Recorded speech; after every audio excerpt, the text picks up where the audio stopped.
What a great competition. Best of luck with that. Now, if I was to say to you, sheep placenta and bird droppings, yeah, you'd probably go laugh or go, ugh. But Victoria Beckham, apparently, she's a fan of both of those things. What is it she does with these offerings from the innards of animals, you may well be asking? Well, she uses the sheep placenta as a draft excluder, perhaps? No? Does she double up the bird poo, some kind of polyfiller? Who knows? But allegedly, she likes to smear both of those things on her face in an attempt to keep looking young. To keep looking young. You might go... Well, I'd rather smear it over David's. Well, today, the Mirror columnist Alison Phillips, she's lambasted Victoria for her alleged age-defying antics, saying it's time to fight back against this obsession with youth. Does she have a point?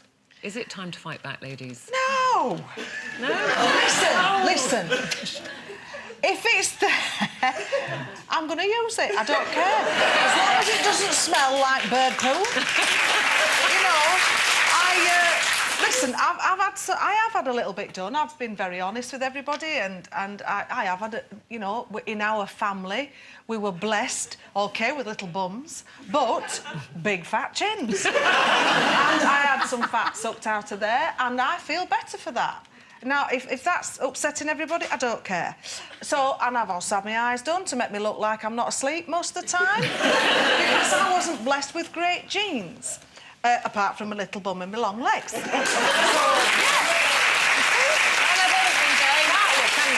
And if there's a cream out there for someone who has suffered with acne for most of her teenage years, I understand the need to have a skin that looks clear. And believe me, when you find something that works, it's like a eureka moment. Does it work? Does anything work, though? Yeah, I'll give it a go, love.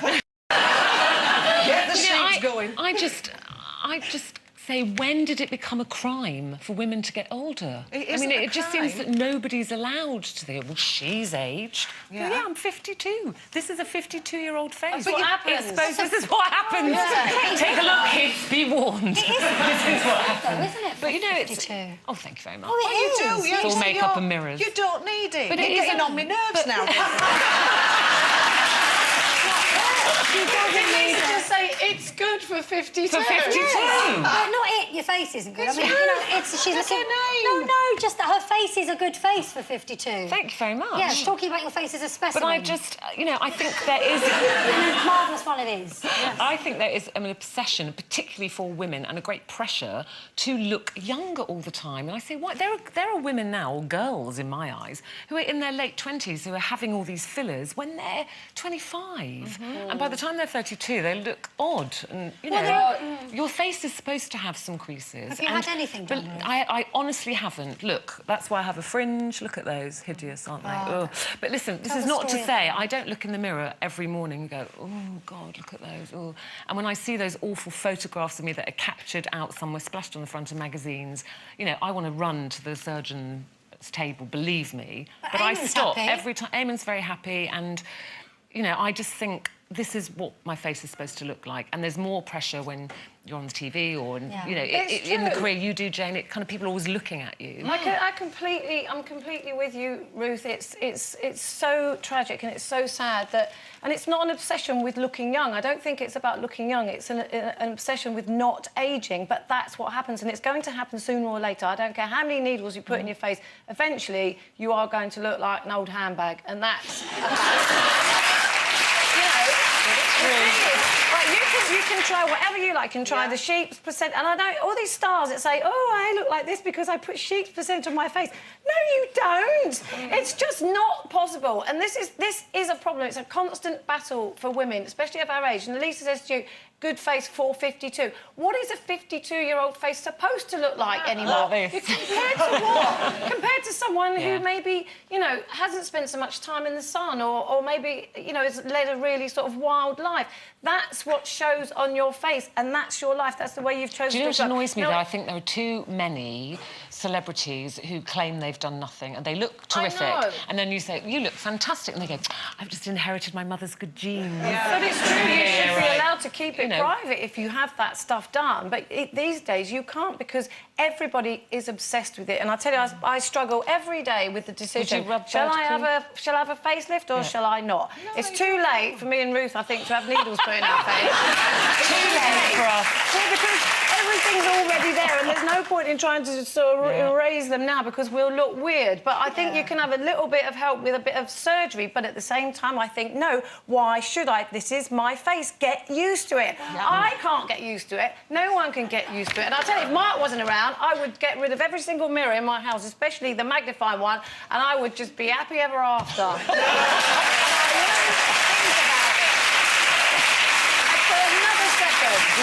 Would you rub bird poo in your face? I'd rub anything in my face.